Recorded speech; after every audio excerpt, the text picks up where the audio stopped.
आता पाहूया टॉप 9 मोठ्या बातम्या।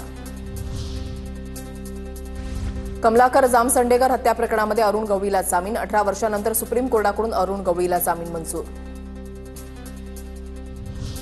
मंदिर, पाणी आणि स्मशानामध्ये भेदभाव नको, ते सर्वांसाठी खुले असावे, सरसंघचालक मोहन भागवतांचं वक्तव्य। तर जगामध्ये अशांती आणि कट्टरतावाद वाढला, मोहन भागवतांकडून खंत व्यक्त।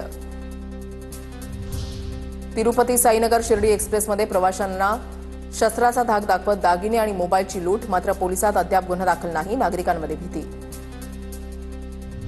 बीडच्या आष्टीमधील देवस्थान जमीन घोटाळ्याच्या गुन्ह्यातून आमदार सुरेश धसांना वगळलं। सामाजिक कार्यकर्ते राम खाडेंनी धसांवर गंभीर आरोप केले होते। नागपूरच्या सावनेर इथल्या दुय्यम निबंधक कार्यालयामध्ये महसूल मंत्री बावनकुळेंची धाड। लोकांच्या तक्रारीबाबत बावनकुळेंकडून फाईलची तपासणी, गैरप्रकार आढळल्यास कारवाई करण्याचा इशारा।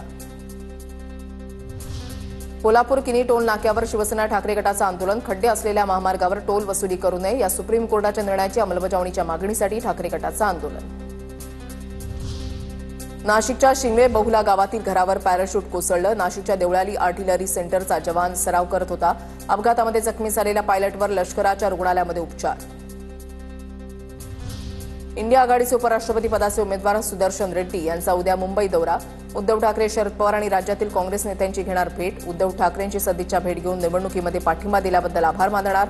मातोश्रीवर पत्रकार परिषद होण्याची शक्यता। परभणीमधील सामाजिक कार्यकर्ते आशिष विजय वाकोडे यांचा काँग्रेसमध्ये जाहीर पक्षप्रवेश।